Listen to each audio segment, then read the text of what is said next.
Wolf's ready.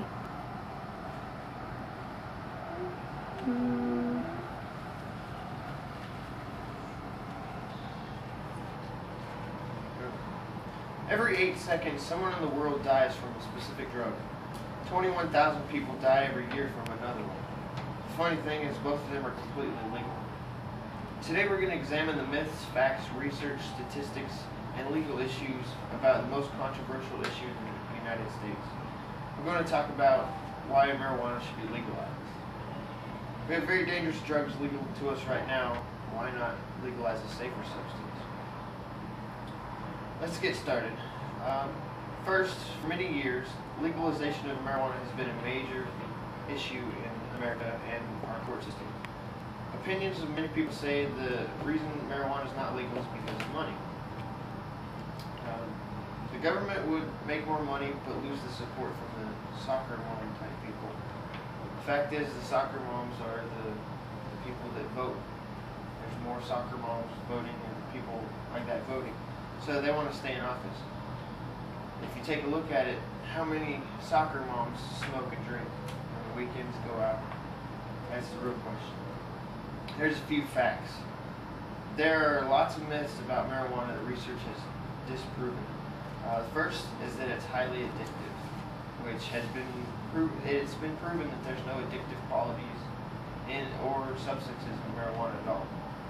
Being addicted to marijuana has nothing to do with physical dependence at all. People that do get addicted, it's a psychological thing, and it's been proven. Nicotine is actually more addictive than marijuana ever thought about being.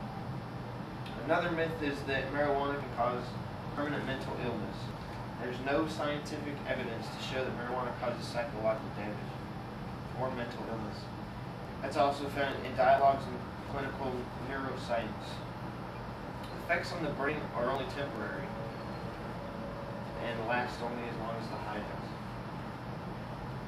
Another myth is marijuana is more damaging on the lungs. Not really true. It's been proven that marijuana smoke doesn't contain irritants like cigarettes do. Nicotine.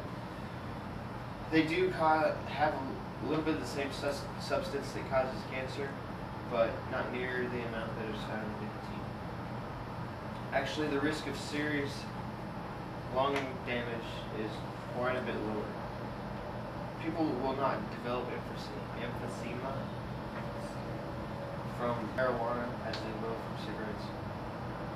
Another myth is marijuana kills brain cells. It's been proven that marijuana does not damage brain cells or cause long-term damage at all. Alcohol has more of a long-lasting effect on the brain than marijuana.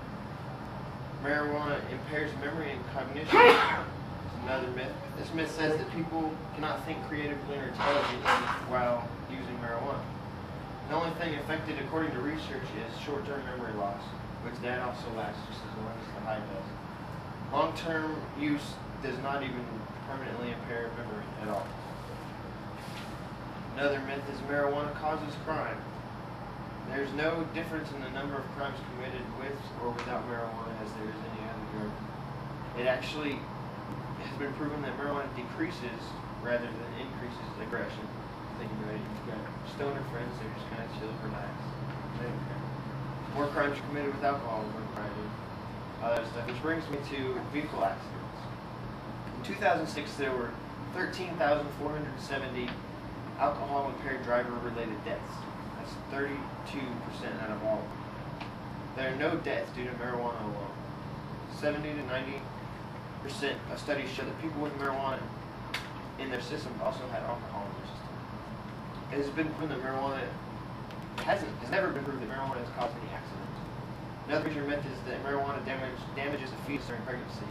Big myth, big controversy about this one. A lot of people claim that marijuana lowers birth rate and development problems, causes development problems in gestation. Reality is, in many studies, infants were actually more developmentally advanced at their 30-day-old mark than other kids. Alcohol, tobacco, or cocaine have negative effects on pregnancy, but marijuana has shown no negative effects, according to American Council for Drug Education, Drugs and Pregnancy. There are many other myths that I'm not going to go over right now. If you're interested, you can go to www.drugpolicy.org. There's a bunch of them listed. Just think about some of the myths we've gone over. We're going to go to the next section. Tobacco has more physical, mental, and medical effects than marijuana, and it's legal. There are no positive effects. There's nothing positive about it. Yet the government spends and makes a lot of money off of tobacco companies. Alcohol has many damaging fatal effects. I'm sure everybody's seen what alcohol can cause. Billions of dollars spent for marketing alcohol. Billions of tax dollars are spent on people to drink responsibly. After causing so many deaths, why is that still legal? What's the difference in the substances? Marijuana has been proven to be safer than tobacco, alcohol, and most over-the-counter drugs, yet it's still illegal. This brings me to my final part. I'm going to expand on what legalization would do. The reason most young people do marijuana is because of the fact that it's illegal. If it was legal, it would drive the excitement of it down. In turn, the number of underage users would decrease dramatically. If the government allowed it, they would actually make a lot of money managing the use and distribution of it. The problem is drug trafficking and everything would be reduced also. The Netherlands has legalized marijuana in certain places, and they have less problems with it because of it. According to studies, prohibiting marijuana actually makes things worse. This brings me into my conclusion. We've talked about statistics, facts, research about this illegal drug. Every day our government is allowing very deadly substances that are much, much worse for underage people even to go purchase. But the only thing that I'm trying to stress right now is if everything else is legal, why is it so harmful? And why something that's not so harmful not legal?